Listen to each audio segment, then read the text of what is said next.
ನಾವು ತುಂಬಾ ಮರ್ತೋಗ್ಬಿಟ್ಟಿದೀವಿ, ನಾವು ಯಾರು ಅನ್ನೋದನ್ನೇ ಮರ್ತೋಗ್ಬಿಟ್ಟಿದೀವಿ. ಒಂಥರ ಅಮ್ನೀಷ್ಯಾದಲ್ಲಿ ಇರೋ ಹಾಗೆ ನಡೀತಾ ಇದ್ದೀವಿ. ನನಗೆ ಈ ಫಿಲಿಂ ನೋಡಿದಾಗ ನನ್ಗೆ ಗೊತ್ತಾಯ್ತು, ನಮ್ಮ ಪರಿಚಯ ಪದ್ಮ ಅಂತ. ಓಕೆ, ಸೊ ಇದು ಮಾಡಿದ್ದಕ್ಕೆ ತುಂಬಾ ತುಂಬಾ ಥ್ಯಾಂಕ್ಸ್. ದೇಶದ ಪರದಿಂದ ಹೇಳ್ತಾ ಇದ್ದೀನಿ.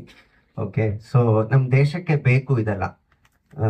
ಯಾರಾದ್ರೂ ಹೇಳ್ಬೇಕು, ಯಾರಾದ್ರೂ ಪ್ರಯತ್ನ ಪಡ್ಬೇಕು.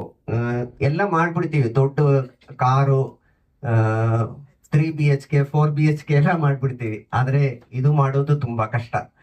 ಇದು ಮಾಡಿದೀರಾ, ತುಂಬಾ ಥ್ಯಾಂಕ್ಸ್. ಇಂಟೆನ್ಷನ್ ಅಂತಾರೆ, ಯಾರಾದ್ರೂ ಮಾಡ್ಲೇಬೇಕು ಇದೆಲ್ಲ. ಇದು ಮಾಡೋದ್ರಿಂದ ಏನ್ ಸಿಗತ್ತೆ, ಹೆಂಗಿರತ್ತೆ, ಎಷ್ಟು ಉದ್ದ ಇರಬೇಕು, ಎಷ್ಟು ಸಣ್ಣ ಇರಬೇಕು, ಇದನ್ನ ಹೆಂಗ್ ಪ್ರಸ್ತುತ ಮಾಡ್ಬೇಕು ಎನ್ನುವ ರೀತಿಯಲ್ಲಿ ಎಷ್ಟೆಷ್ಟೋ ಚಾಲೆಂಜಸ್ ಇದ್ದಿರತ್ತೆ ಅವರಿಗೆ. ಆದ್ರೆ ಇದು ಮಾಡ್ಬೇಕು ಅನ್ನೋ ಉದ್ದೇಶ ಇದೆಯಲ್ಲ, ಅದು ಆತರ ಬರ್ಬೇಕು ಆಕ್ಚುಲಿ.